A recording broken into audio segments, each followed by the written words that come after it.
congratulations to your successful application to the Connections Through Culture program.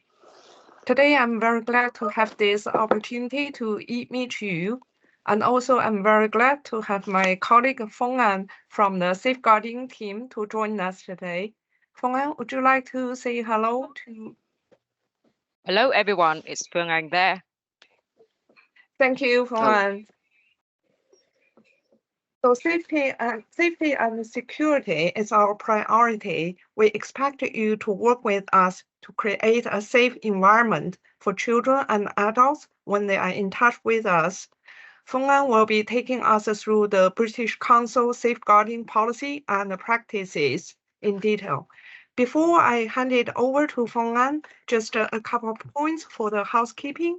So please mute yourself. We are not speaking to the group.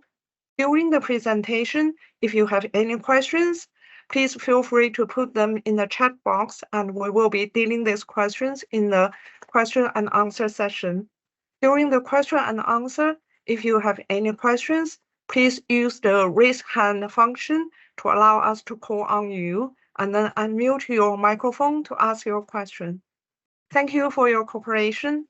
Feng An, over to you. Thank you, Jing.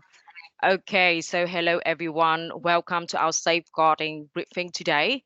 Again, my name is Phương Anh. I'm the National Safeguarding Manager at the British Council Vietnam. And in the absence of a Regional Safeguarding Manager, Ying Li, the National Safeguarding Manager of China, and I are currently covering the regional tasks, including awareness raising and upskilling sections like this one. So you know who you need to reach out to should you have any query or concern, or if you are in need of in-depth consultation from the safeguarding perspective. So we're here for you. What we're going to do today is to cover basic concepts of safeguarding, learn further about harm and abuse and how we can mitigate the safeguarding risk in our working context, and when we deliver culture engagement programs and roll out any activities within the framework of our projects. So if you have any questions, feel free to drop them in the chat box, or you can reach out to the program team later so we can follow up accordingly. Oops, I need to share my presentation again. Just one moment.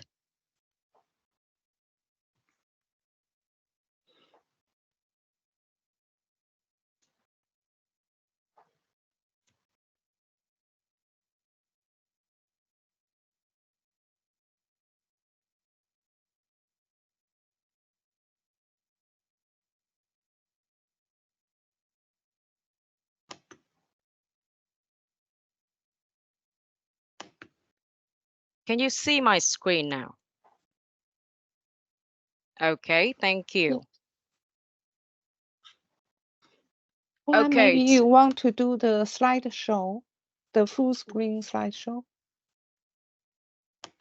It's not in full screen. I think it's embedded in Teams. Yeah. Okay. Yeah. It's just easier for me to facilitate if you have any question and everything.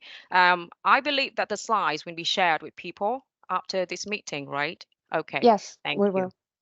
Thank you very much. So before we start our session today, I'm going to share with you a very short video about safeguarding and the safeguarding obligation that we expect of our partners, meaning all the organizations and individuals we are working with.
I see someone commented that video didn't play for you. No worries. It's just just a generic view of what we're going to go into with these later slides. And we're going to send you the video later. Okay, so as you can see from the video, the British Council is committed to the safety and well-being of children and adults. We expect the same commitment from organizations and individuals who work with us to deliver our program and projects. At the British Council, we have in place a safeguarding ecosystem. What I call an ecosystem includes measures, policies, and processes in order to keep children and adults safe from abuse and harm. We are going to dive deeper, into some of our safeguarding good practice and feasible safeguarding guidance for anyone working in our culture engagement program and project in the following slide.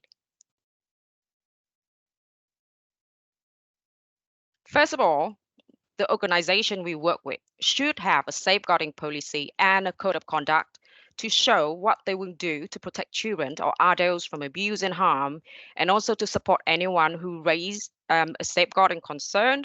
If the organization do not have your own safeguarding policy or code of conduct, you can agree to comply with those of the British Council.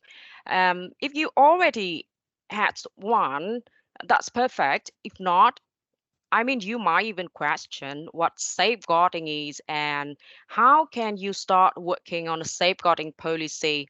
I'll just go very briefly into the definition of safeguarding. It is very straightforward, is understood by the British Council as the protection of children and adults from abuse. And at the British Council, we have zero tolerance to inaction approach to safeguarding.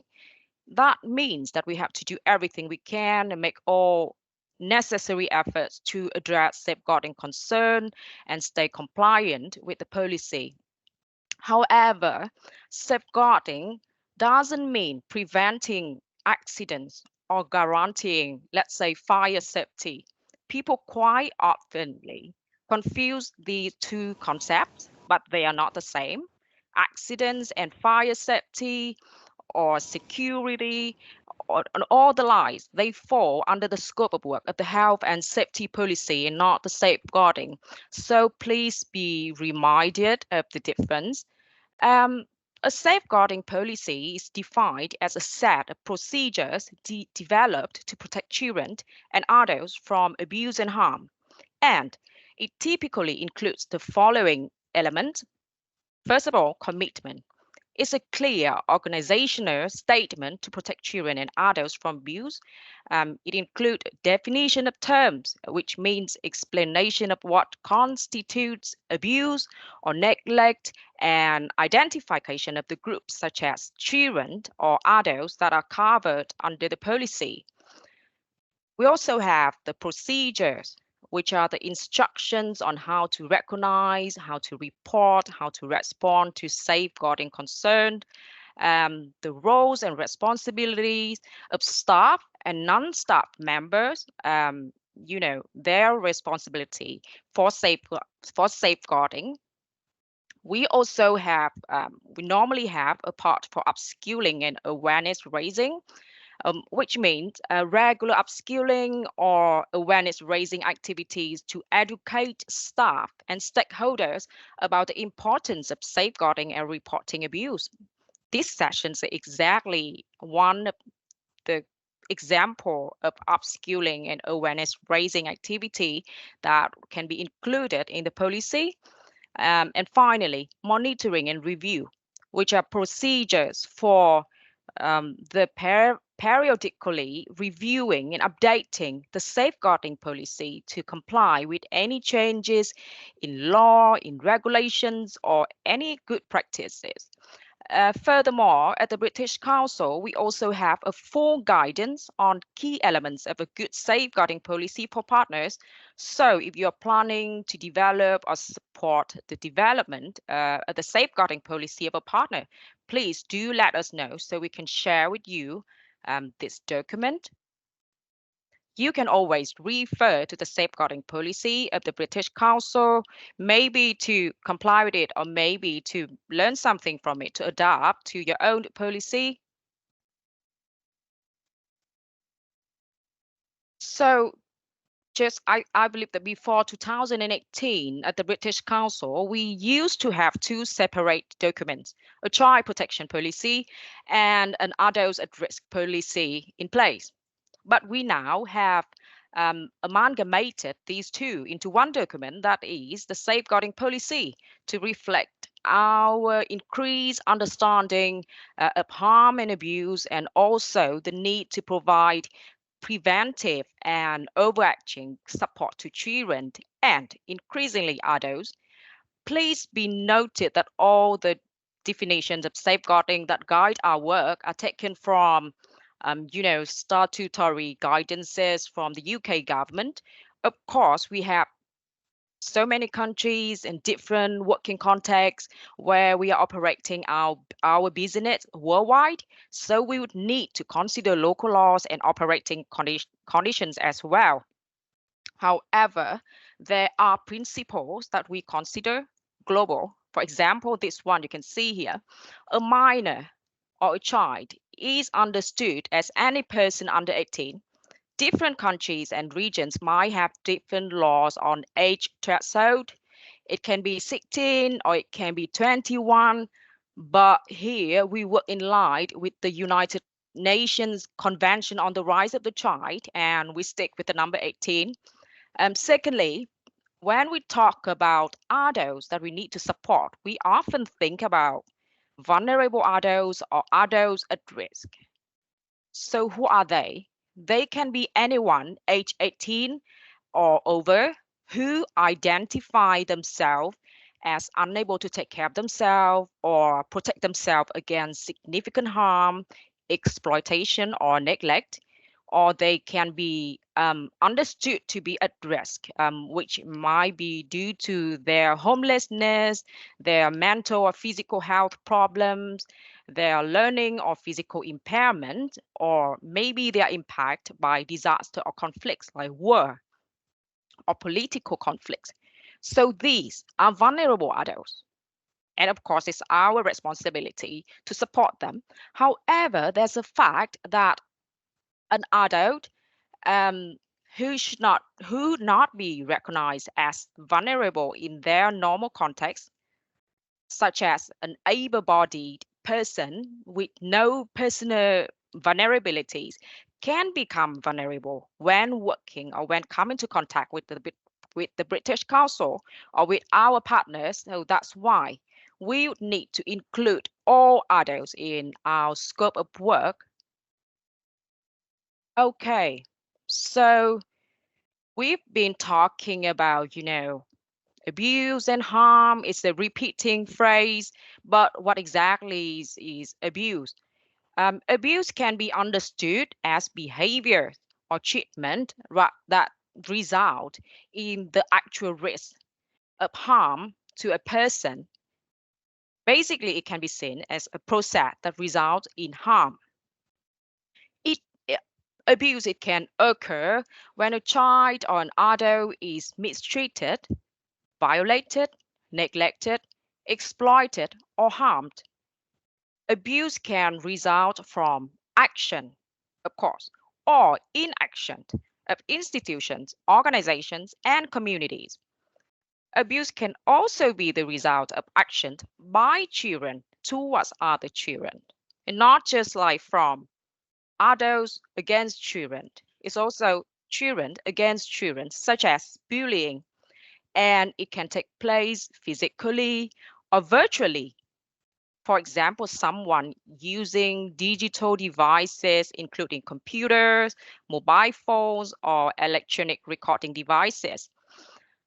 Abuse can also involve, some very serious matter like trafficking or exploitation of individuals or group of vulnerable people for sexual or material or financial gain, and it can result from discrimination towards an individuals or groups of individuals, And last but not least, abuse can also result from not taking steps to report or prevent it.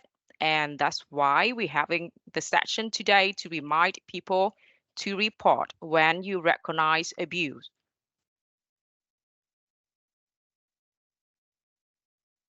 So in this slide, we are delving into the types of abuse that are covered by the British Council.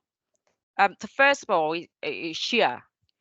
It's the acronym for sexual exploitation, abuse, and harassment.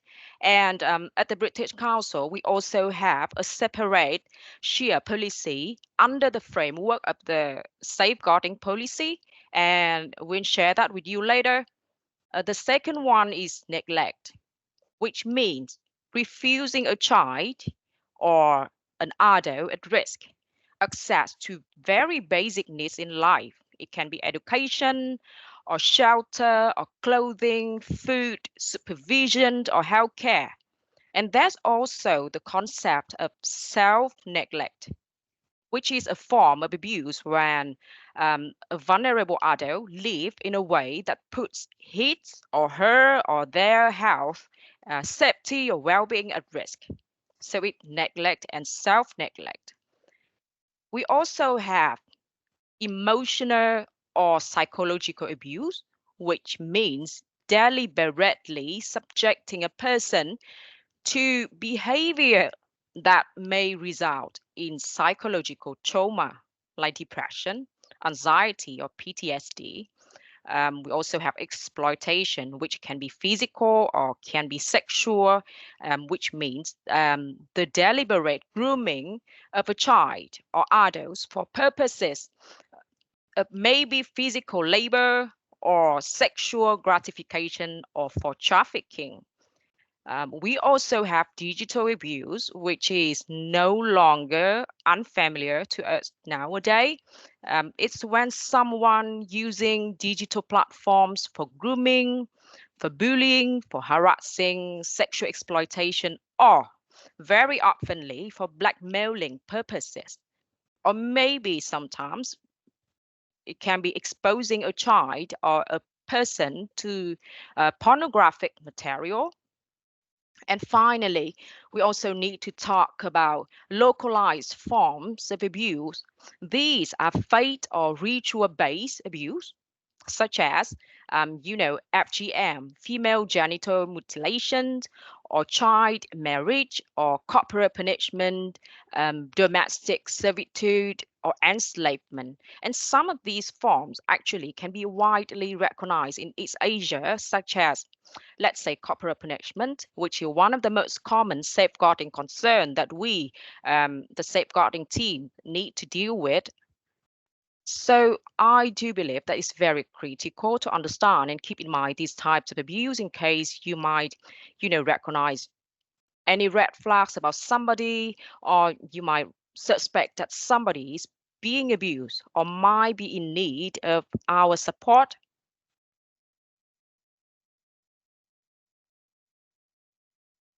So as I have mentioned earlier, we do expect our partners to whom we work with to have their own safeguarding code of conduct, or maybe agree to comply with the British Council safeguarding code of conduct. What exactly is a safeguarding code of conduct? Um, it is a set of guidelines that outlines the expected behaviors and actions of individuals and organizations that work with children and adults. So the code of conduct is normally it should go with the safeguarding policy, and it's intended to complement the safeguarding policy to provide a more specific guidance on expected behaviors and actions. And you can refer to the safeguarding code of conduct that I have linked here. Some reminders, some just never point that I think might be useful for you in your program delivery work. For example, never spend time alone with a beneficiary, maybe a child, an adult at risk, away from others, or you should never invite or allow a child you have met through work into your home, or you should never sleep in the same room as a child or a vulnerable adult who is a British Council beneficiary or service user.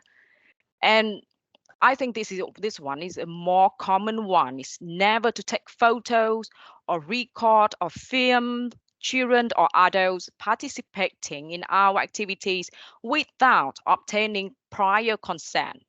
So, written parental consent or consent from a child's legal guardians is always required prior, just before you take or use photographs or audio or video material.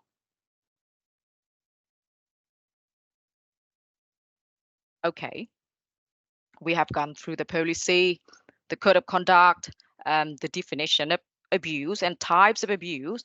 Now we need to talk about something more, is very directly related to our work, is a risk and risk related processes that are required for all of our projects and programs.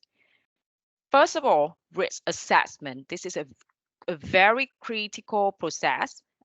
This is a process for identifying and evaluating potential risks of harm or abuse to children and adults, particularly those at risk. Secondly, what we need to work on is risk management. Um, the British Council manage our risk through risk assessment at the start of the program or a project life cycle phase. And we also have the risk management processes throughout all the phases, including the development, inception, implementations, and closure. For risk mitigation, this is when a risk is identified.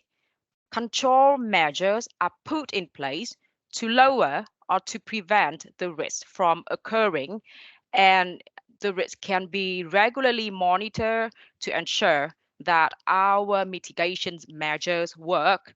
And finally, is the risk registers. As you know, programs and projects have a central risk register where safeguarding and organizational risk and at the same time control measures are recorded and monitored.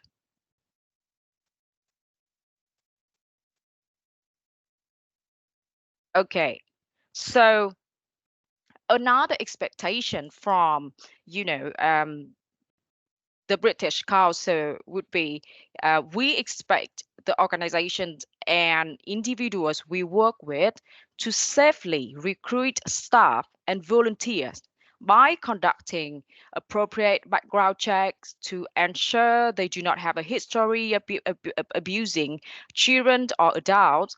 So, for example, safer recruitment, we have criteria for recruiting and selecting employees and suppliers and consultants.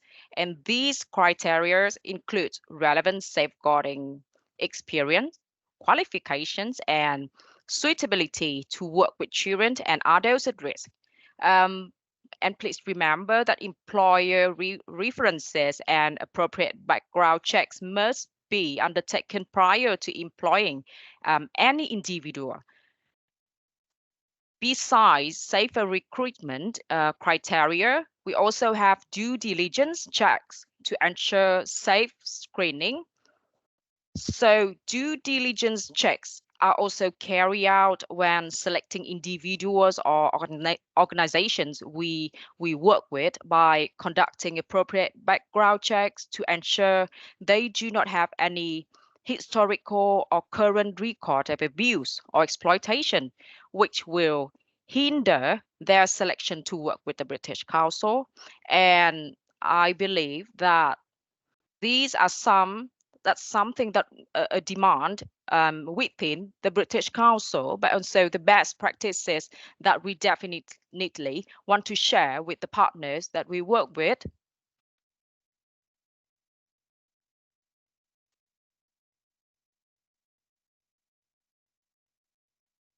Another thing that should be keep in mind is we expect the organizations that we work with to appoint a focal point to whom safeguarding concerns and incident can be reported to. So we do have a system of safeguarding focal point within the British Council, but for partners that we're working with, we highly recommend that you just appoint someone from the team to be the focal point. This focal point shall support the implementation of the safeguarding policy. They can be the person who organize or facilitate the training and be the person, the first point of contact for reporting any safeguarding incident. The focal point has the responsibility to ensure that beneficiaries would have accessible and safe incident reporting mechanism. This is very important. The safe incident reporting mechanism is just everything. It's just the key to our work. And then they would need to know how to identify and report incidents and concerns. Um, at the British Council, the focal points work closely with the global safeguarding team, which means person like me or Yingli in China to handle incident reports, handle the survival care, or maybe we need to work with external support services for further follow-up. Um, and again, please make sure that the organizations we're working with, your organizations, have your own safeguarding focal point. Make sure that this particular person is named and their roles and responsibilities are communicated to all related stakeholders.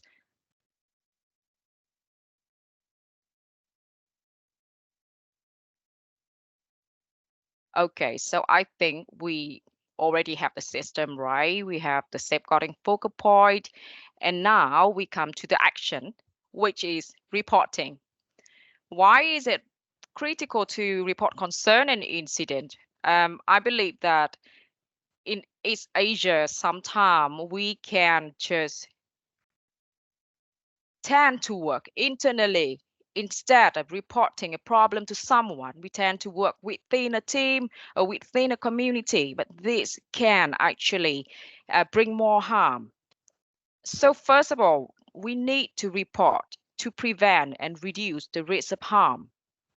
And secondly, what we need to do is to meet statutory and funding obligations because we, the British Council, we have an obligation to report all serious and critical safeguarding incidents to its regulatory or funding bodies, including safeguarding incident not just within the British Council, but also within the organizations that we work with.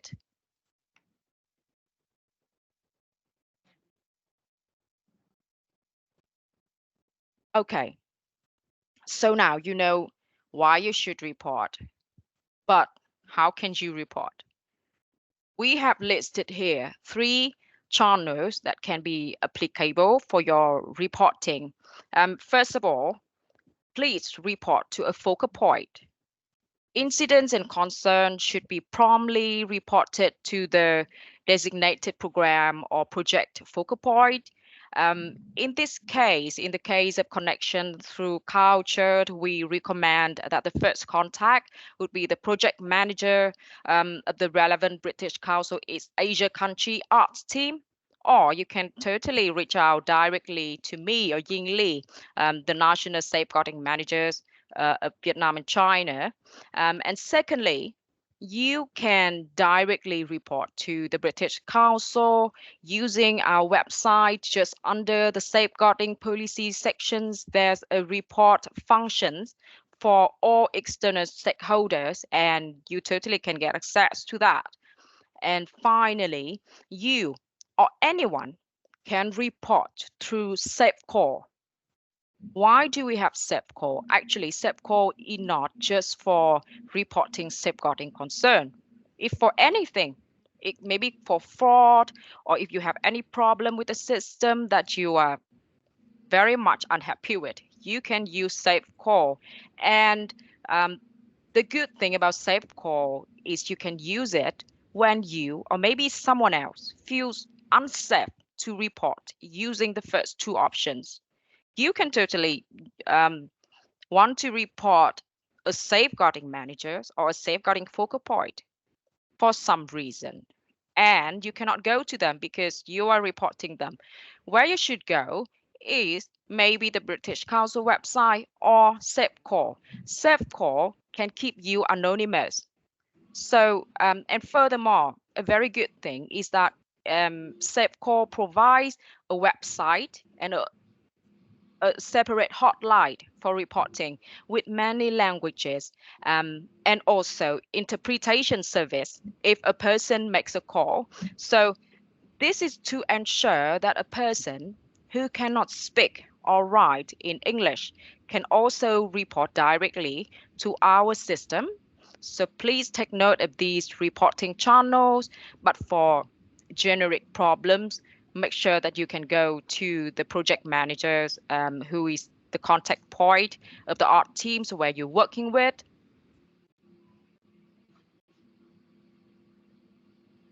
Okay, so I think um, this is the very last slide where we're going back, reviewing all the good practices that we have gone through and go a little bit into each of them to help you better understand them. Do we have any questions or comments from the chat?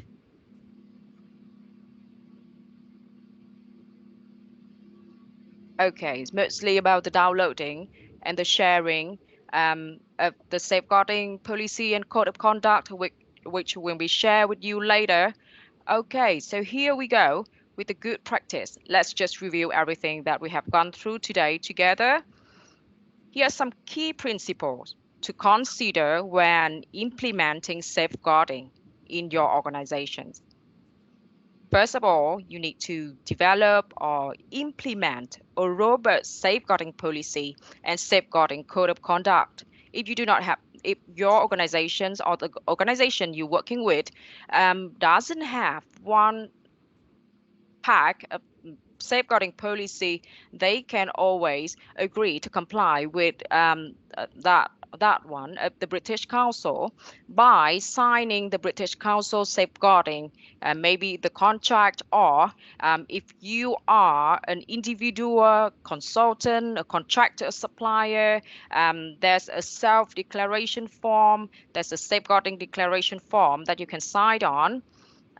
What else that we need from you to safely recruit your staff and volunteers and train them in safeguarding responsibilities, because absolutely it's not just that everyone would have the knowledge or the basic understanding about safeguarding. Many people can be very clueless about that. So we would need some training or maybe just some basic communication, sending them these documents and ask them to go through these framework documents to better understand about safeguarding. Another one that I have already stressed on is to appoint and train safeguarding focal points to support the safeguarding implementation and to receive and handle incident reports. Why it is important to have safeguarding focal points? Because if it's just a common work that, of course, is everyone's responsibility, but if we do not have someone to be to take on the task, they please do remember that the safeguarding focal point is not the person held accountable for any safeguarding problem. They are just the person supporting the processes. The most senior manager of the project or of the organization should be the one held accountable for any problem. So that would make the difference. And that, I believe, would just have the safeguarding focal point feel less stressed by the workload that they have to take on too. Another thing is we do need to undertake timely risk assessment to identify and to mitigate potential safeguarding risks, I would say that risk assessment is one of the most important processes in the whole procedure, safeguarding procedures for programs and projects. And we would need to ensure that activities and events, including travel and trips, these are very important. They are all need to be risk assessed. And we would need to have safeguarding, very clear safeguarding measures put in place to protect participants from abuse and harm. We also need to guarantee that they just not happen and slide by. We need safeguarding records and communications to be held confidentially and in a safe place. Um, because recently we can see that our prison online on digital platform are decreasing, so we would need to make sure that any digital channels or content that we are working on are risk assessed and made safe, not just accessible but also safe for all users. Something that from the code of conduct that I'd like to remind again, that when we are working with children, please do avoid the one-on-one situation. Eventually, in when you're taking pictures, it's not exactly like you cannot taking pictures of a, an adult and a child in a one-on-one situation, but we need to be very careful and take into consideration the context of it.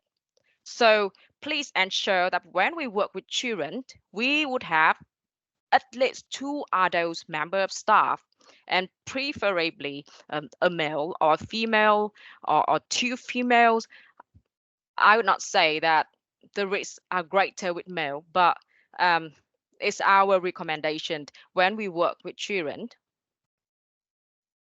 For programs and project, I think you might be very familiar with this, but I'm repeating again. This is exactly our job, just to repeat and make sure that people listen and remember. Please obtain parental or guardian consent prior to working with children. Please never forget that. We also need to provide people we're working with reporting channels. The ones I have shared with you, including Safe Call, because I believe it's the easiest to access. So when we are sending them, when we're communicating with them, these reporting channels, we are encouraging and empowering our staff and beneficiaries to report abuse and harm. Um, Another one that I would like to talk about is the survival central approach, because before we used to talk about victims, but now we talk about survival. I believe it is one way to empower them and have them reclaim the power that has been taken from them. So we need to ensure that a survivor of an incident can receive the support that they need to be kept safe from further harm. And we also need to listen to them and to understand and to focus on their needs. Um, with all that consider, of course, please remember, promptly inform the British Council, in this case, the project manager that you're working with, when a safeguarding incident or concern arise, so that our funders and our regulator can be informed as well. And finally, this is something that people often to forget, but I do think that we learn a lot from past mistakes, and the recording or a lesson learned is, or the application of lesson from any past incident can absolutely strengthen your safeguarding practices.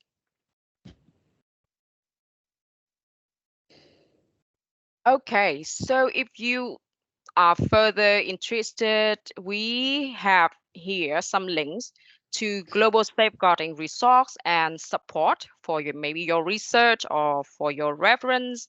We have some from the Safeguarding Resource Hub from Bond, from UNICEF, or the International Agency Standing Committee.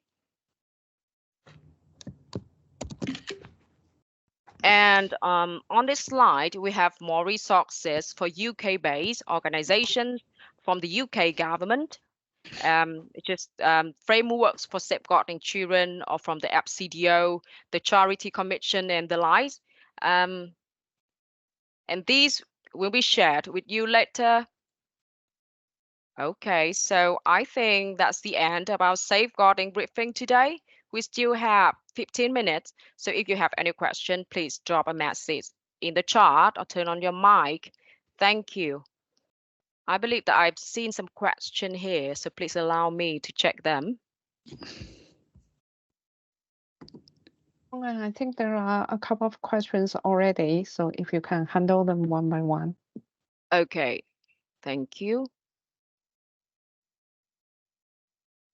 What about individuals? Should they agree with the British Council policy? Yes, they should. They should side on a safeguarding a self-declaration form saying, declaring that they had no history, past history of abusing children or adults, and that they would comply with the safeguarding policy and code of conduct of the British Council. It's a requirement when working with us. Another one from Amy. I have a question regarding background check. Should we be applying to run these checks on all people working on our project, or just the people that will potentially come into contact with vulnerable people themselves? I think within the UK, these checks can take a couple of months to complete, as I'm going through this process myself just now. How does this work with commencing the projects? This is a recommendation that we would have background checks for everyone. But of course, we understand that it is not like a demand that you need to do background checks for every single one of your staff to get into a contractual or a relationship or a partnership with the British Council. More than that, we recommend that we have background checks for everyone, but we would further these measures, like you said, on people who are working directly with children or vulnerable adults. So there would be different thresholds. And of course, best case scenario, we have everyone checked. But if not, we focus on the one working with children or vulnerable adults. And also, I think probably you can consider to ask them also to sign a kind of a self-declaration. They don't, Yes. they don't have that kind of record before. Yeah, exactly. I think it's quite cost saving what we do, because for example, when we do screening for individuals, for future employees, what we do, we also have, they have gaps in their CV or in the employment history. And what we do in those occasions, we ask them, of course, in consideration that are the factors are all right, all the maybe let's say the criminal checks have been verified, then with gaps of employment we can totally, or just any types of gaps that is not too worrisome, we can ask them to sign on a self-declaration form. Very good question from Feng Ho. I have a question about political voice. Are there any restriction on political voice? Some of the external organization who might be work with maybe critical governmental policy making, to ensure that we don't put anyone at risk, it would be good to be clear of any boundaries. I believe this is I believe that this is also in related with our EDI and some about requirement about communication, external communication. Jing, do you have any comments on that one? Because political voice is not exactly a part of safeguarding. We can talk about voices or perspective that we try to keep people safe and feel included which is safeguarding and EDI, but political voice, I believe, would have quite a different impact and should be handled maybe by communication. Yeah, I think for this question, we will need to know a little bit more context. What kind of a political voice you are referring to in what context before we can answer, and also we may need to consult our communication colleagues. So can you be in touch with us what exactly of the political voice and the contact is? Thank you. Another one is the training for the focal point consider as this one. Yes, absolutely. It can be this one can be considered a briefing for safeguarding focal point. But we also have a digital platforms that provide MOOC online training sessions. We actually have two, one on child protection, another one on safeguarding.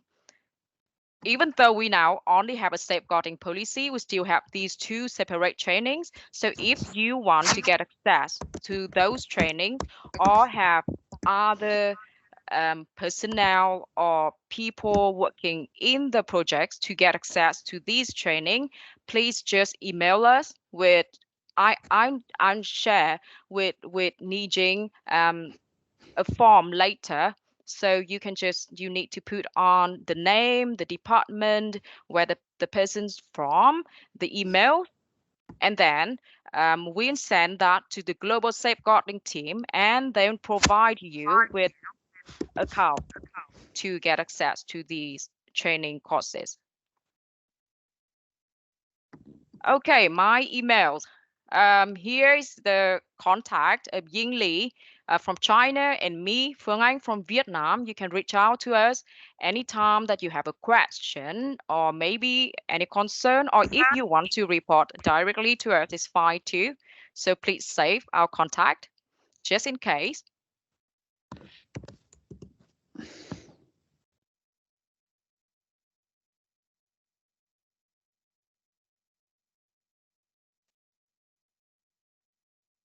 Julia, I see you just raised your hand. Yes, please turn on your mic. Don't think my question was fully responded to. I have a project and these two individuals. It's a very small project. So I wanted to understand what we actually need to do, like in terms of we're not organizations, we're individuals. So what are, like, in practice, the things that we need to do at the moment? Because I believe that the contract of British Council had a section saying safeguarding, and I agreed to that. I'm the project leader. So it's a very long section around safeguarding, and by signing the contract, we also agreed to that. So that is ticked off, I believe. Then, yes, I would like to understand more, like in practice, what we need to do. Okay, so we do have a guidance for, just give me a moment. We do have a guidance on working with organizations and individual in culture engagement, and I'm going to send you that too. It really depends. And my apologies because I do not understand the exact context of this project or of their project you're running. So I'm going to send you the framework document and with the criteria, like if you're working with an individual, what is required of you. Like, for example, if you need to sign on a declaration form, or you ask the person to sign a declaration form, or if they need to send them to some safeguarding training on the British Council platforms, or at the end of the project or at the middle of the project, when you are going to generate a report, if you need to include a safeguarding, maybe just a paragraph about how you guarantee the safeguarding principles during your project delivery. So I'm going to send you that. It's a guide to safeguarding when working with organizations and individuals. And we would have different scenario. For example, when we are contracting or awarding grants to individuals or organization using our grant in aid funding, or if it's a different types of contractual relationship or funding, like when we working with a program funded by a client, a funder, or a lead partner. So there would be different scenarios that you can refer to and decide at which one should work or should be the most applicable for you. And I'll make sure that I send that to Nijing later so she can share with you all. But is it enough to have signed the contract that has the safeguarding policy statement at the end in order to agree to British Council safeguarding policies? Okay. Okay. I know you have already all signed to these standard terms in our contract about the safeguarding. So thank you all for your commitment on that. And Feng An talking about the different types of contract. Actually, in case of the CTC, they are all the British Council funding. So it's not client-funded project. It's all the grant from the British Council. We don't need to have additional the funders requirement on you. So it's the British Council's best practice recommendations for you, including that to hold this session, the webinar for all of you. You sign the contract, and also another document we would like ask you to sign is a self-declaration. So the declaration to say that you don't really have any such record previously and you are committed to this, you will be doing this, and also in the implementation of the project, you will take all this into consideration. Hope that Great. And you will send this later to us? Yes, after this session, we'll be sending out this document. We'll also attach this policy, British Council policy and British Council Code of Conduct for your reference. Thank you. Thanks, Julia. Do we have any other questions? It might take you a while to actually, get through all these documents, and you might have more questions coming. So I think if you have any further questions, feel free to reach out to our program team and then just navigate these questions to me or to Li Ying, and we can follow up with you accordingly. Yeah, and also just to add that for each of the project, you will have the corresponding East Asia country arts team manager to be in touch with you already. So they can always be in your first contact to seek further advice or seek advice from the safeguarding team. They can also help to facilitate that.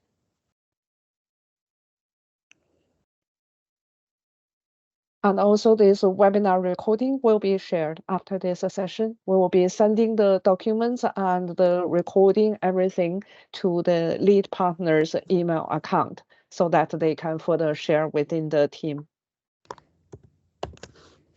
Okay, thank you, Jing. I think we can wrap up the session today. We're quite on time, 3 minutes until, 5 p.m. my time. Not sure what is your time, but thank you very much for joining the session. Any question, feel free to send us and we'll come back to you. Thank you. Have a good day. Okay, thank you. And thank you, Fong, to deliver this.